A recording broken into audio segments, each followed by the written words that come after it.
guys, my name is Tamara and welcome back to my channel. Every Wednesday, Thursday, and Friday I post a review called Did You See That Shit? And today is Friday, so you know what that means. Today is all about Once Upon a Time.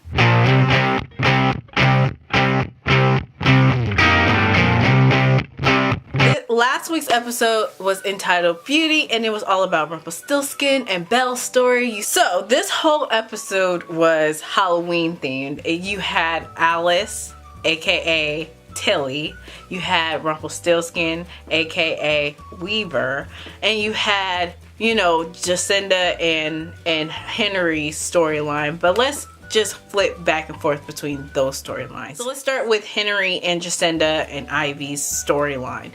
I'm so hoping that they do not make this into a love triangle, just saying. So we find out that Jacinda can't take Lucy trick-or-treating because Victoria is angry that she basically blocked the destruction of the garden. So Ivy instead has to take Lucy. But of course Lucy, she was like, yep, no. She trades places with this little girl that's dressed like Elsa, and so Ivy loses Lucy.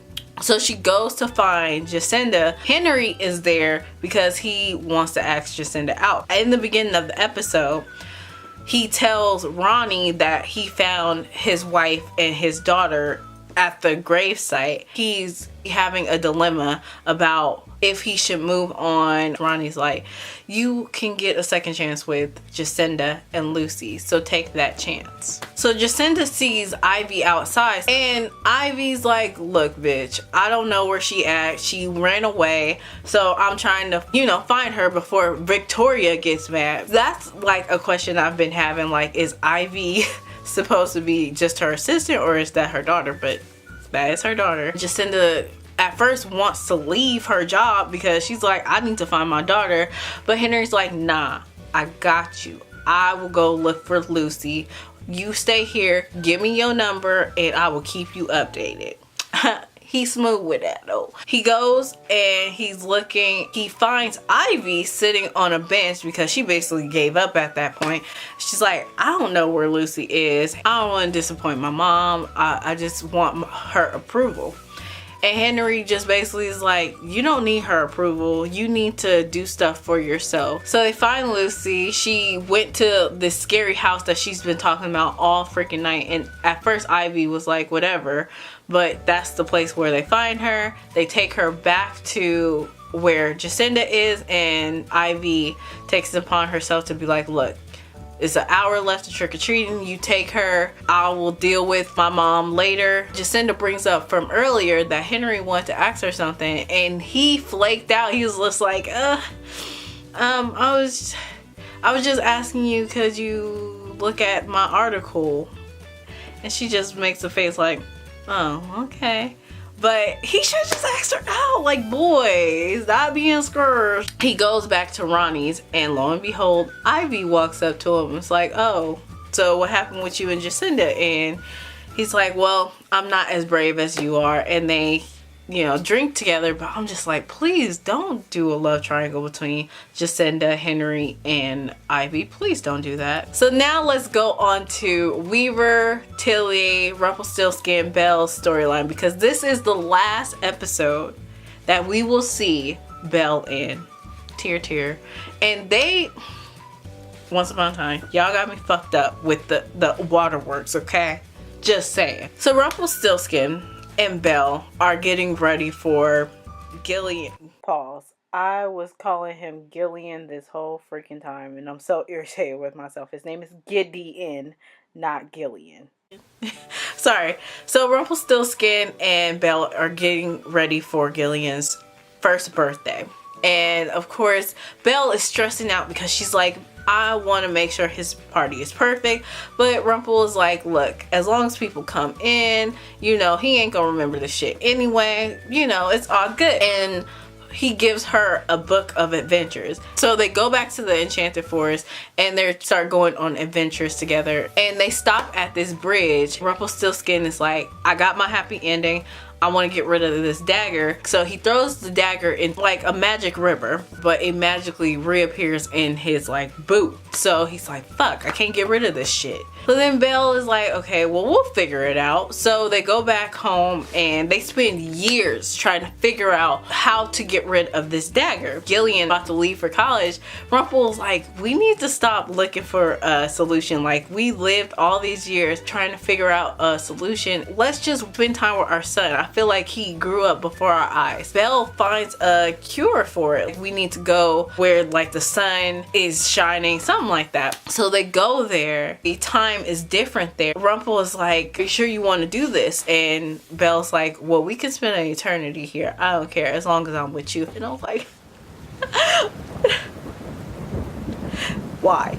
So then they start building a house. They start living right there by the edge of the sunset. And you see them growing old. Well, you see Belle growing older, but you don't see Rumpelstiltskin growing old. Belle is like opening a curtain and my girl falls. And I'm like, Rumple, if you don't catch her. So she falls backwards and of course Rumple catches her, but she's like very frail and is like starting to like weaken. And she confessed that she didn't tell Rumpelstiltskin the whole story about, or didn't translate it the way that she was supposed to, because she knew that the only way he can really get rid of the dagger is if his son dies. So basically she has to die, and if he believes that their love is so pure and so true that he will find his way back to her.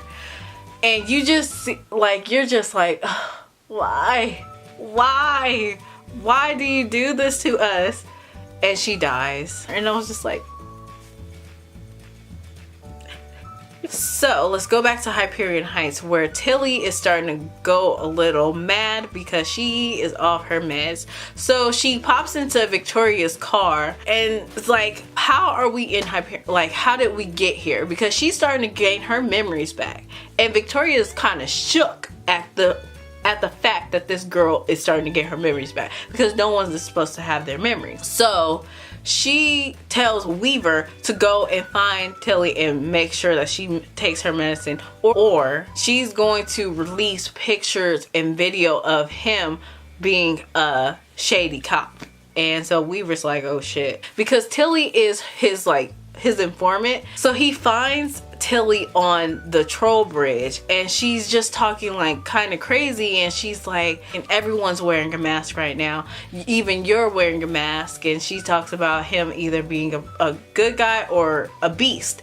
And so Weaver's like, let's go, let's take a ride. So she gets in the car with Weaver. He gives her a sandwich and he crushes some of her pills in that sandwich. So she takes a bite and she's like, you tricked me, made me eat this sandwich, and it's gonna make me lose my memory. So he takes her to where she wanted, because she wanted to show him something. So he takes her to where she's living, which is like this empty container. And she's like, I have to figure out, like, I have to find it. My mind is getting, foggy, and I have to find it. So she finds the chipped cup from, Beauty and the Beast. She finds that cup and she's like, she's showing Weaver, and Weaver's not connecting the dots. He's just like, what the fuck is this? She's like, you're supposed to remember, like, this is what you told me to show you. And then he's like, what are you talking about? And so she grabs his gun and points it at Weaver. Why are you doing this? And she just blatantly say, because you told me to, Rumpelstiltskin, and she shoot him.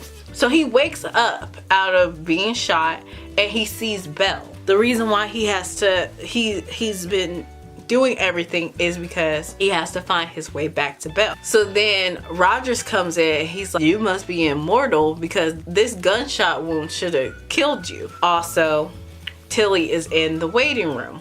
So Weaver tells Rogers to let Tilly go and write in a report that it was some like lunatic that shot him. And he's like, why would you let Tilly go? She shot you. Weaver's like, don't question me, just do it. So Rogers go back to the waiting room and he tells Tilly that she's free to go. So Tilly takes her medicine and now she's of a clearer mind, and so her and Roger start playing chess. I think a lot of people is suspecting that Tilly is Roger's daughter, but I guess we'll see. So then Victoria goes to see Weaver in his hospital room, and she's like, why did you let Tilly go? You know I can ruin your fucking life. And Weaver's like, I got more dirt on you, dearie. And you know dearie is like his catchphrase when he's Rumpelstiltskin. So I don't think she was that shook, but now not only do she has her memories, Weaver got his memories, and Alice, when she's off her medicine,